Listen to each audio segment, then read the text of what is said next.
ಕೋಟಿ ಸ್ತೋತ್ರ. ಜೀವ ನೀಡುವ ಯೇಸು ರಾಜನಿಗೆ ಎಂದೆಂದಿಗೂ ಸ್ತೋತ್ರ. ಜಯ ಕೊಡುವ ದೇವರಿಗೆ ಕೋಟಿ ಕೋಟಿ ಸ್ತೋತ್ರ.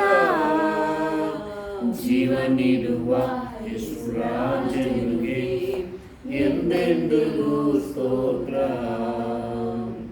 ಅದ್ಭುತ ಕರ್ತನೇ, ತಿಳಿಸುವ ನಾಯಕನೇ, ಅದ್ಭುತ ಕರ್ತನೇ, ಸರ್ವಸೃಷ್ಟಿಗೆ ನಾಯಕನೇ, ಯುದ್ಧ ಶೂರನೇ, ಜೀವಿಸುವ ರಕ್ಷಕನೇ, ಯುದ್ಧ ಶೂರನೇ, ಜೀವಿಸುವ ರಕ್ಷಕನೇ, ಜಯ ಕೊಡುವ ದೇವರಿಗೆ ಕೋಟಿ ಕೋಟಿ ಸ್ತೋತ್ರ. ಜೀವ ನೀಡುವ ಯೇಸು ರಾಜನಿಗೆ ಎಂದೆಂದಿಗೂ ಸ್ತೋತ್ರ. ಜಯ ಕೊಡುವ ದೇವರಿಗೆ ಕೋಟಿ ಕೋಟಿ ಸ್ತೋತ್ರ. ಜೀವ ನೀಡುವ ಯೇಸು ರಾಜನಿಗೆ ಎಂದೆಂದಿಗೂ ಸ್ತೋತ್ರ.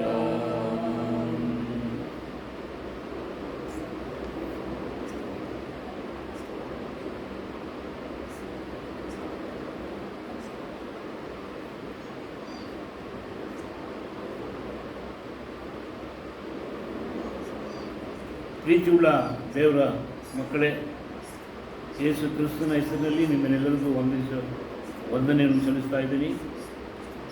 ಈಗ ನಮ್ಮ ದೇಶದ ಸಮಾಧಾನಕ್ಕಾಗಿ ನಾವೆಲ್ಲ ಪ್ರಾರ್ಥನೆ ಮಾಡಲಿಕ್ಕೆ ಜವಾಬ್ದಾರಿ ಹೊಂದಿದ್ದೀವಿ. ದೇವರು ವಾಕ್ಯ ಹೇಳ್ತದೆ, ದೇವರು ತನ್ನ ಜನರನ್ನು, ತನ್ನ ದೇಶವನ್ನು ಕಾಪಾಡ್ತಾನೆ ಎಂಬುದಾಗಿ ಆತನು ಮಾತು ಕೊಟ್ಟಿದ್ದಾನೆ. ಆದರೆ ಈಗ ನಮ್ಮ ದೇಶದಲ್ಲಿ ವಿಶೇಷವಾಗಿ ಉಗ್ರಗಾಮಿ ಮುಖಾಂತರ ಇಂಡಿಯಾ ಮತ್ತು ಪಾಕಿಸ್ತಾನ ವಿರೋಧವಾದ ಕಾರ್ಯದಲ್ಲಿ ದೇಶದಲ್ಲಿ ಸಮಾಧಾನ ಕೇಡು ಬಂದಿದೆ. ಆದ ಕಾರಣ ನಮ್ಮ ದೇಶದಲ್ಲಿ ಎಂಥ ಪರಿಸ್ಥಿತಿ ಬಂದರೂ ಕೂಡ ನಮ್ಮ ದೇಶವನ್ನು ಕಾಪಾಡೋದಕ್ಕೆ ದೇವರು ಸರ್ವಶಕ್ತನಾಗಿದ್ದಾರೆ. ಆತನೇ ನಮಗೆ ಜಯ ಕೊಡುವನಾಗಿದ್ದಾನೆ. ಆತನು ನಿಜವಾಗಲೂ ಆತನ ನಂಬುವವರಿಗೆ ಅವರು ಜಯವನ್ನು ಕೊಡುವಂಥ ದೇವರಾಗಿದ್ದಾರೆ. ಆತನು ಯುದ್ಧ ಶೂರನಾಗಿದ್ದಾರೆ. ಆದ್ದರಿಂದ ಅವ್ರನ್ನ ನಂಬೋರನ್ನ ಎಂದಿಗೂ ಅವ್ರು ಕೈ ಬಿಡೋದಿಲ್ಲ ಅಂತ ಅವರು ವಾಗ್ದಾನ ಮಾಡಿದ್ದಾರೆ. ಆದ ಪ್ರಿಯರೇ, ನಮ್ಮೆಲ್ಲರಿಗೂ ನಮ್ಮ ದೇಶ ಸಮಾಧಾನಕ್ಕಾಗಿ ಪ್ರಾರ್ಥನೆ ಮಾಡುವಂಥ ಒಂದು ಜವಾಬ್ದಾರಿ ನಾವು ಹೊಂದಿದ್ದೀವಿ. ಆದ್ದರಿಂದ ದೇವರು ತಾವೇ ನಮ್ಮ ಪ್ರಾರ್ಥನೆಯನ್ನು ಸ್ವೀಕರಿಸಿ ನಮ್ಮ ದೇಶದಲ್ಲಿ ಸಮಾಧಾನ ಕೊಡೋದು ಮಾತ್ರ ಇಲ್ಲ, ಎಲ್ಲ ಜನರಿಗೆ ಇರುವ ಭಯವನ್ನು ತೆಗೆದುಹಾಕಬೇಕು. ಜನರಿಗೆ ಓಡೋದಕ್ಕೆ ಓಡಾಡೋದಕ್ಕೆ ಕೂಡ ಅವರಿಗೆ ಧೈರ್ಯ ಇಲ್ಲ, ಭಯಪಡ್ತಾ ಇದ್ದಾರೆ. ಆದ ಕಾರಣ ತಮ್ಮ ಜನರನ್ನು ದೇವರು ಎಲ್ಲ ಭಯದಿಂದ ಕಾಪಾಡಿ ರಕ್ಷಿಸಬೇಕು. ನಮ್ಮ ದೇಶದಲ್ಲಿ ದೇವರು ಜಯವನ್ನು ಕೊಟ್ಟು ಈ ಯುದ್ಧ ಕಾರ್ಯವನ್ನು ಸಮಾಧಾನ ಮಾಡಬೇಕು, ದೇಶಕ್ಕೆ ಸಮಾಧಾನವನ್ನು ನೀಡಬೇಕೆಂಬುದಾಗಿ ನಾವು ಪ್ರಾರ್ಥನೆ ಮಾಡೋರಾಗಿದ್ದೀವಪ್ಪ. ಕರ್ತನಾಮೇ ಜಯ ಕೊಡುವನು.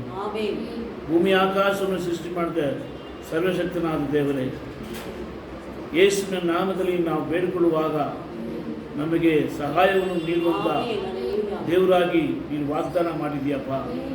ನಮ್ಮ ಭಾರತ ದೇಶ ಯೇಸು ಕ್ರಿಸ್ತನ ಹೆಸರಿನಲ್ಲಿ ರಕ್ಷಣೆ ಹೊಂದಬೇಕಪ್ಪ. ಎಲ್ಲ ಜನರಿಗೆ ಗೊತ್ತಾಗಬೇಕಪ್ಪ, ದೇವರು ಒಬ್ಬನೇ ಜಯ ಕೊಡುವನು, ದೇವರು ಒಬ್ಬನೇ ಸಮಾಧಾನ ಕೊಡುವನು. ಎಷ್ಟೇ ಜನ ಏನೇ ಮಾತಾಡಿದ್ರು ಕೂಡ ಸಹಾಯವು ಮೇಲಿಂದ ಬರಬೇಕು. ಅದರಿಂದ ದೇವರ ಮುಖಾಂತರ ನಮ್ಮ ದೇಶಕ್ಕೆ ಒಂದು ಬಿಡುಗಡೆಯನ್ನು, ಒಂದು ಸಮಾಧಾನವನ್ನು ಆತನು ಕೊಡುವನಾಗಿದ್ದಾನೆ ಎಂಬುದಾಗಿ ನಂಬಿ ಸ್ತೋತ್ರವನ್ನು ಚೆಲ್ಲಿಸ್ತಾ ಇದ್ದೀವಪ್ಪ. ಕರ್ತನೇ, ನಿಮಗೆ ಸ್ತೋತ್ರ. ಜಯ ಕೊಡುವ ದೇವರೇ ನಿಮಗೆ ಸ್ತೋತ್ರ. ನಮಗಾಗಿ ಬೇಡಿಕೊಳ್ಳುವವರಿಗೆ ಸಹಾಯ ಮಾಡ್ತೀನಿ ಅಂತ ವಾಗ್ದಾನ ಮಾಡಿದ ದೇವರೇ ನಿಮಗೆ ಸ್ತೋತ್ರ. ಈ ಒಂದು ಸಮಯದಲ್ಲಿ ನಮ್ಮ ಭಾರತ ದೇಶದಲ್ಲಿರ್ತಕ್ಕಂಥ ನಮ್ಮ ಪ್ರಧಾನಮಂತ್ರಿಯನ್ನು ಮತ್ತು ಎಲ್ಲ ಅಧ್ಯಕ್ಷರನ್ನು ನೀವು ಪಾದಕ್ಕೆ ಒಪ್ಪಿಸಿಕೊಡ್ತೀನಪ್ಪ. ತಂದೆಯಾದ ದೇವರೇ, ಅವ್ರ ಮುಖಾಂತರ ದೇಶಕ್ಕೆ ಒಳ್ಳೇದಾಗೋದಕ್ಕೆ ಅವರು ತೆಗೆದುಕೊಳ್ಳುವಂಥ ಪ್ರಯತ್ನದಲ್ಲಿ ನೀನು ಜೊತೆ ಇದ್ದು ಅವರಿಗೆ ಸಹಾಯ ಮಾಡಬೇಕಪ್ಪ.